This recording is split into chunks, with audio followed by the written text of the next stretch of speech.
5 games unbeaten, dramatic wins over Arsenal and City, and now a stoppage-time rescue act at the London Stadium. Here's Mbermo, clipped it again! Oh, and in it goes! Benjamin Sesko! I feel right now they're still the most informed team right now. As unbeaten in 5, beat Arsenal, beat Man City. Today, obviously, they would have wanted to win, especially for that guy who, I don't remember his name, but he wants to get a haircut. You ain't killing it now. The stats under Michael Carrick are painting a picture of a team that is stabilizing incredibly fast. But the most important stat from the West Ham game wasn't possession or expected goals. It was the timing of the equalizer. We're breaking down the build-up to that goal, the defensive grit that kept them in the game, and why Sesko's finish is the perfect symbol for a Manchester United side that has rediscovered its never-say-die spirit. Manchester United is back because what you saw today was the Manchester United spirit. When the camera pans to the United dugout, all eyes are usually on Michael Carrick. But if you look closely at the seats next to him, you see the engine of this revival. We don't talk enough about Steve Holland or Jonathan Woodgate, but they are part of the reason this team looks completely different from the confused squad we saw a few months ago. Before this coaching team arrived, the dressing room was at a tough spot.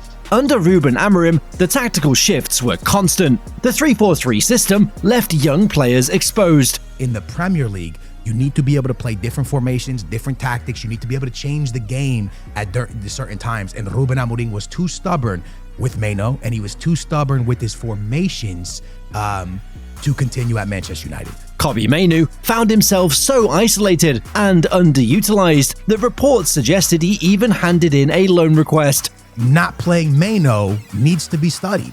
That is a player that is a phenomenal football player. He should have always been on the field. He should have never been on the bench. Why Ruben Amorim wasn't playing Mainoo is beyond me. It's beyond you. It's beyond any of us understanding. Whether it's a lack of training, a lack of attitude, I'm not sure. But whatever the deal was with Mainoo doesn't make any sense to me because he is a phenomenal football player and he should have never been on the bench. Benjamin Sesko took the heat for the team's struggles, often looking lost up front. The confidence was drained out of the squad. That's where Holland and Woodgate changed the game. Holland came in with massive experience from Chelsea and the England national team, while Woodgate reunited with Carrick after their time at Middlesbrough. Possibly a little bit more of a grounded counterbalance. They worked together at Middlesbrough. I think he brings something entirely different. The first thing they fixed was the schedule. Under the previous regime, training sessions dragged on for hours, exhausting the players physically and mentally. Now the intensity is up, but the time on the grass is down. Sessions often wrap up by 1 p.m. It sounds small, but this structure gave the players their energy back. Instead of facing the media glare with no support, players like Mainoo and Patrick Dorgu found a stable routine. Holland worked specifically on the defense, partnering with key veterans, while Carrick used his playing days to guide the midfield. The communication changed too. Players now get told exactly why they're starting or sitting on the bench. There is no guesswork. This transparency stopped the whispers and built trust. You can see the result in the performances. Mainoo isn't looking for a loan move anymore. He's bossing the midfield. I think it's definitely made the transition a lot easier. Sesko isn't shrinking from the ball. He's demanding it and scoring goals. Carrick stopped the constant rotation we saw under Amorim and stuck to a consistent starting 11. This allowed partnerships to actually form.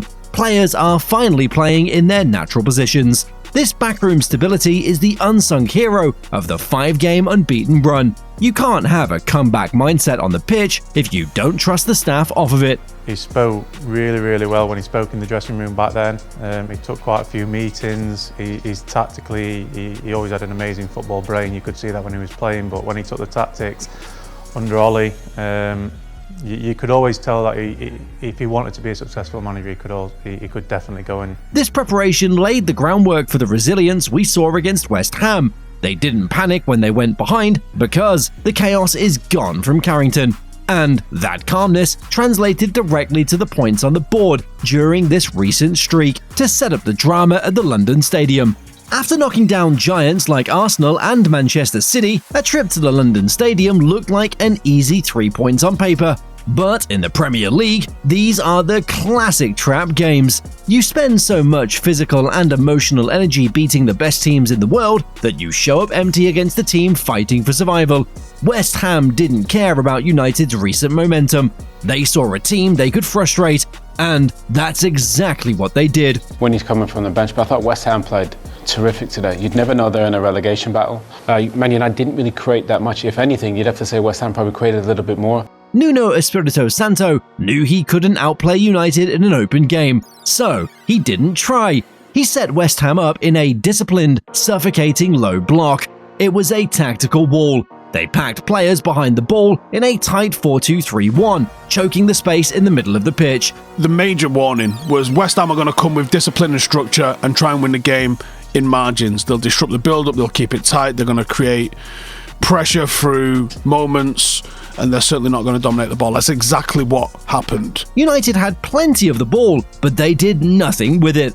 The performance in the first half was incredibly flat. The passing lacked zip, the movement was static, and the runners who usually sprint behind the defense were standing still. They played right into Nuno's hands. And, go back to the first half. It wasn't a disaster, but it was sterile. We had the ball, but we weren't getting shots. We didn't threaten. We didn't move it. There's no point having possession without a purpose. And West Ham were mad comfortable because we didn't make them defend their own box anywhere enough. We didn't ask enough questions. When West Ham finally scored, nobody was really surprised. Jared Bowen had been getting the better of Luke Shaw all night, and a simple defensive error gifted the Hammers the lead.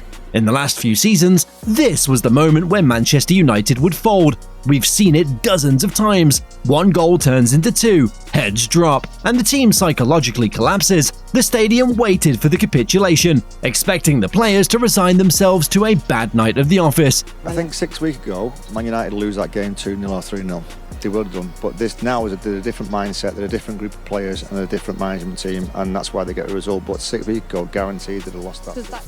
But that collapse never came. This is why that 4-game winning streak was so important. It wasn't just about the points, it was about building a memory of winning. Under Carrick, the squad has developed a thicker skin. Even though they were playing poorly, the belief from the city and Arsenal wins kept them focused. They didn't panic. They realized that going down 1-0 didn't mean the game was over. A huge part of staying in the game was Senna Lummens. When the rest of the team was struggling to find their rhythm, Lummens did his job perfectly. West Ham had chances to kill the game on the counter-attack, but the goalkeeper made sure the deficit stayed at 1. He kept them within touching distance. If he allowed a second goal, the fight would have been over. United refused to let the game drift away. They looked disjointed and tired, but they were still in it. They managed to hang around just long enough to make West Ham nervous. By refusing to accept defeat when everything was going against them, they set the stage for a finish that would define the character of this new era. As the clock ticked down, United prepared to throw everything they had left for one last chance. The clock hit the 90+6 minute mark at the London Stadium. The away end was tense, waiting for the final whistle to confirm a frustrating loss. West Ham had camped inside their own penalty box. Nuno Espirito Santo instructed his team to protect the lead at all costs, and they had 10 men behind the ball. Breaking down a low block is the hardest thing to do in football, especially when time is running out. The spaces between the defenders were tiny, and United's attacks kept hitting a wall of claret and blue shirts. Carrick didn't sit back. He threw caution to the wind. United stopped worrying about shape and started overloading the box. And to Michael Carrick's credit, he kept throwing forwards on. I think we ended up with like a forward 6 at the end, which is how we ended up breaking them down. We just overwhelmed their back line and put balls and bodies into the box, and it paid off for us. They pushed the fullbacks and committed numbers forward. The strategy was simple: get the ball into the danger zone.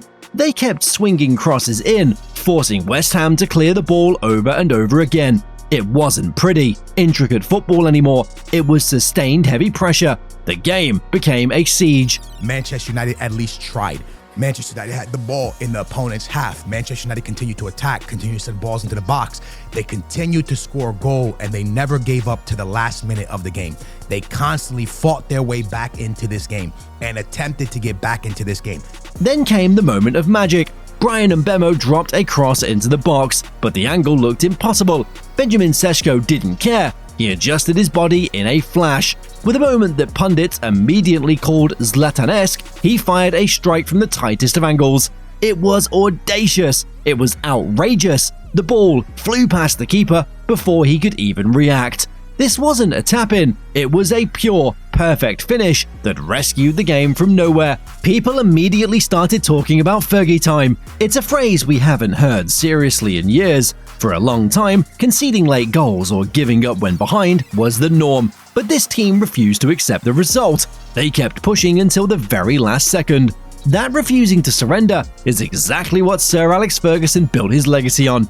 Carrick played in those teams, and now he's injecting the same DNA back into this squad. Manchester United is the team that would never give up under Alex Ferguson. The team that would be there and fight every single time to the last whistle, whether the team they went up against was better than them, whether they were a bigger team than them or a better team than them or whatever. They didn't matter. Manchester United went toe-to-toe with any team, and they fought to the whistle. That's what made Manchester United Manchester United. They were that team. They were the team that was never out, never done, always fighting.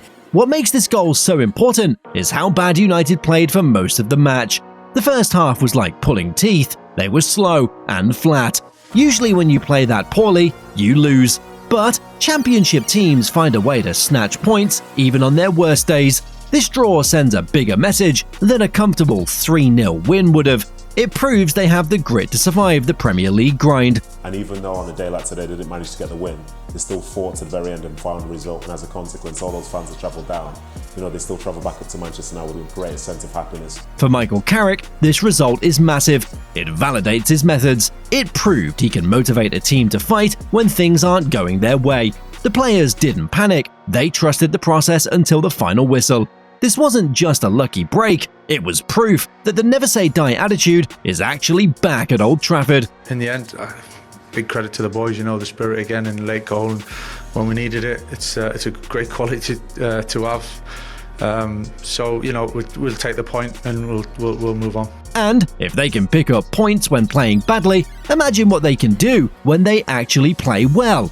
So, does this result prove Carrick is ready for the permanent job? It's getting harder to argue against him. Previous winning streaks at Old Trafford often felt lucky or fragile. This 5-game unbeaten run is different because it relies on structure and genuine fight. They played poorly but still refused to lose. It's been a positive start for Manchester United. It just lacked some sparkle and bubble today. As one commentator pointed out, Carrick has somehow taken Manchester United into a position where they're only 3 points off third. It's almost now likely that they'll make it into the top 4. The soul of the club finally looks safe again.